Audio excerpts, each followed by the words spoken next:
വീണ്ടും പുതിയ വീഡിയോയിലേക്ക് എല്ലാവർക്കും സ്വാഗതം. ഇന്ന് പപ്പായ കൊണ്ട് പച്ചടിയാണ് ചെയ്യാൻ പോണത്. കുമ്പളങ്ങ കൊണ്ട് എല്ലാവരും ചെയ്യാറുണ്ട്. പപ്പായ കൊണ്ട് പച്ചടി ചെയ്താലും അതുപോലെ നല്ല ടേസ്റ്റി ആയിട്ടും നല്ല ഒരു ഓണത്തിന് വിളമ്പാൻ പറ്റിയ നല്ലൊരു റെസിപ്പി കൂടിയാണ്. ഇതെങ്ങനെ ചെയ്യേണ്ടതെന്ന് നോക്കാം. ഇതിന് വേണ്ട ഇൻഗ്രീഡിയൻസ് എന്തൊക്കെയാണെന്ന് നമുക്ക് നോക്കാം അല്ലേ. പച്ചപ്പപ്പായാണ് കേട്ടോ നമ്മൾ ഇതിനായിട്ട് എടുക്കാറുള്ളത്. അപ്പോൾ അതിന് നടുവായിട്ടൊന്ന് മുറിച്ചതിന് ശേഷം തൊലിയെല്ലാം കളഞ്ഞ് കുഞ്ഞു കുഞ്ഞു പീസസാക്കി കട്ട് ചെയ്തെടുക്കാം. പപ്പയെല്ലാം ഇതുപോലെ കട്ട് ചെയ്തതിന് ശേഷം നമുക്ക് വേഗം വയ്ക്കാം. ഞാനിപ്പോൾ ആ ഒരു പച്ച പപ്പായ എടുത്തതിൽ വലിയൊരു ബൗളിൽ കട്ട് ചെയ്തപ്പോൾ ഇതുപോലെ ഉണ്ടായിരുന്നു. അപ്പോൾ നമുക്കത് ഞാനിപ്പോൾ ചട്ടിയാണ് യൂസ് ചെയ്യുന്നത്. അതിൽ ഇട്ടിട്ട് വേഗം വയ്ക്കാം. ചട്ടിയാകുമ്പോൾ അത് പെട്ടെന്ന് കേടായി വരില്ല. പിന്നെ നമ്മൾ തൈരൊക്കെ ഉപയോഗിക്കുന്നതാണ്. അപ്പോൾ ചട്ടിയിൽ വെക്കേണ്ട കുറച്ചുകൂടി നല്ലത്. ചട്ടിയില്ലെങ്കിൽ കുഴപ്പമില്ല, നമുക്ക് സാധാരണ ഏതെങ്കിലും പാത്രത്തിൽ വയ്ക്കാം. എന്നിട്ട് ഇതിലേക്ക് കുറച്ച് വെള്ളം, ഒരുപാട് വെള്ളം ഒഴിച്ച് കൊടുക്കരുത്. കാരണം പപ്പായയിൽ നിന്ന് കുറച്ചൊക്കെ വെള്ളം വരും. കുമ്പളങ്ങ പോലെ അത്ര വരില്ല, എന്നാലും കുറച്ച് വെള്ളം ഇറങ്ങി വരും. അപ്പോൾ വെള്ളം ഒഴിച്ച് കൊടുത്തിട്ട് പിന്നെ ഉപ്പിട്ട് കൊടുക്കാം. ഇപ്പോൾ ആവശ്യത്തിന് വേണ്ട കുറച്ച് ഉപ്പിട്ട് കൊടുക്കുക. പിന്നെ ഉപ്പ് പോരാന്നുണ്ടെങ്കിൽ നമുക്ക് ലാസ്റ്റ് ഒന്നുകൂടി ചേർത്ത് കൊടുക്കാം. ഉപ്പും ഇട്ട് അതുപോലെ കുറച്ച് വേപ്പില, ഒരു തണ്ടോ അല്ലെങ്കിൽ 2 തണ്ടോ വേപ്പില ഇട്ട് കൊടുത്താൽ അതിനൊരു നല്ല മണമൊക്കെ വരും. അപ്പോൾ ഈ വേകേണ്ട സമയത്ത് നമുക്ക് വേപ്പില ഇട്ടിട്ട് നമുക്ക് മൂടി വെച്ചിട്ട് ഇതിനൊന്ന് വേവിച്ചെടുക്കാം. നന്നായി ഇളക്കിയതിന് ശേഷം മൂടി വെച്ചിട്ട് വേവിച്ചെടുക്കാം. പപ്പായ വെന്ത് വരുന്ന സമയം കൊണ്ട് നമുക്ക് തേങ്ങ അരച്ചെടുക്കാം.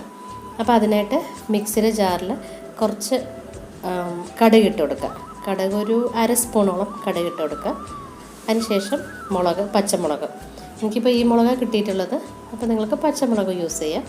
അതും ചേർത്തതിന് ശേഷം പിന്നെ തേങ്ങ ചിരവിയത്, അതിപ്പോൾ ഞാനൊരു തേങ്ങയുടെ ഒരു മുറി തേങ്ങയാണ് എടുത്തിട്ടുള്ളത്.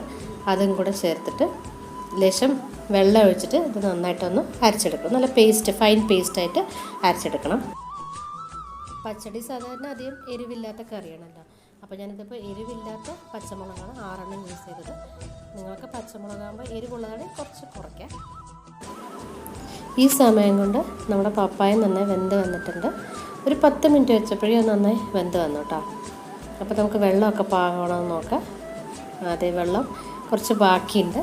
അപ്പോൾ ഇനി തേങ്ങയുടെ കൂട്ടും കൂടി ചേർക്കുമല്ലോ. അപ്പോൾ ഇത് കറക്റ്റായിട്ട് വരും. അല്ല പോരാന്നുണ്ടെങ്കിൽ നമുക്ക് കുറച്ചും കൂടി ചേർക്കേണ്ടി വരും കേട്ടോ. അപ്പോൾ അത് നന്നായി വെന്തിട്ടുണ്ട്. ഇനി തേങ്ങ അരച്ച കൂട്ടും കൂടെ ഇതിലേക്ക് ഇട്ട് കൊടുക്കുക. തേങ്ങ നല്ല ഫൈൻ പേസ്റ്റായിട്ട് അരയ്ക്കണം. അതിട്ട് കൊടുത്തതിന് ശേഷം നന്നായിട്ട് ഒന്ന് ഇളക്കിയതിന് ശേഷം ഇതിലെല്ലാം പപ്പായയിലെല്ലാം നന്നായിട്ട് മിക്സ് ആകണതുപോലെ നന്നായി ഇളക്കിയെടുക്കാം. വെള്ളം കുറച്ച് പോരായിരുന്നു. അപ്പോൾ ഈ തേങ്ങ അരച്ച വെള്ളം കൂടി ചേർത്തിട്ട് വീണ്ടും നന്നായിട്ടൊന്ന് ഇളക്കി കൊടുക്കാം. അതിനുശേഷം തേങ്ങ നന്നായിട്ടൊന്ന് തിളപ്പിച്ചെടുക്കണം. അപ്പോൾ ഗ്യാസ് ഒരു മീഡിയം ഫ്ലെയിമിൽ വെച്ചിട്ട് നന്നായിട്ട് തിളപ്പിച്ചെടുക്കാം. പിന്നീട് നമുക്ക് 1 ബൗളോളം ഉള്ള തൈര് ചേർത്ത് കൊടുക്കാം. ആദ്യം പുളിയില്ലാത്ത തൈര് വേണം ചേർക്കാൻ. നല്ല പുളിയുള്ള തൈരാണെങ്കിൽ കുറച്ച് കുറയ്ക്കാം. ഇതിപ്പോൾ പുളിയില്ലാത്ത തൈരുള്ളത് കാരണം ഞാൻ കുറച്ച് ഒരു ബൗളോളം ചേർത്ത് കൊടുത്തിട്ടുണ്ട്. തൈര് ചേർത്ത് കഴിഞ്ഞാൽ അത് തിളയ്ക്കരുത്. തേങ്ങ തിളച്ച പോലെ തൈര് തിളപ്പിക്കരുത്. ജസ്റ്റ് ഒന്ന് ചൂടായതിന് ശേഷം ഗ്യാസ് ഓഫാക്കാം.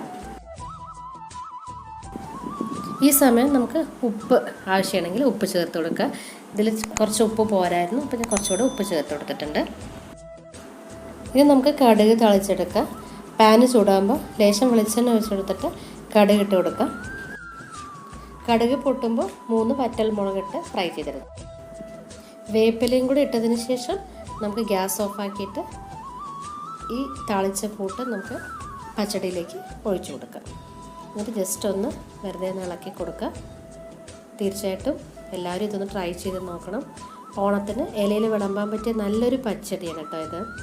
എല്ലാവരും ട്രൈ ചെയ്തിട്ട് കമൻറ്റ് അറിയിക്കാനും ഷെയർ ചെയ്യാനും മറക്കരുത്. അതുപോലെ എൻ്റെ ചാനൽ ഇതുവരെ സബ്സ്ക്രൈബ് ചെയ്യാത്തവരുണ്ടെങ്കിൽ സബ്സ്ക്രൈബ് ചെയ്ത് സപ്പോർട്ട് ചെയ്യണേ. എല്ലാവർക്കും വീണ്ടും ഓണാശംസകൾ നേരുന്നു. പുതിയ നല്ല വീഡിയോസായിട്ട് നമുക്ക് ഉടനെ കാണാം. Thanks for watching. ബൈ.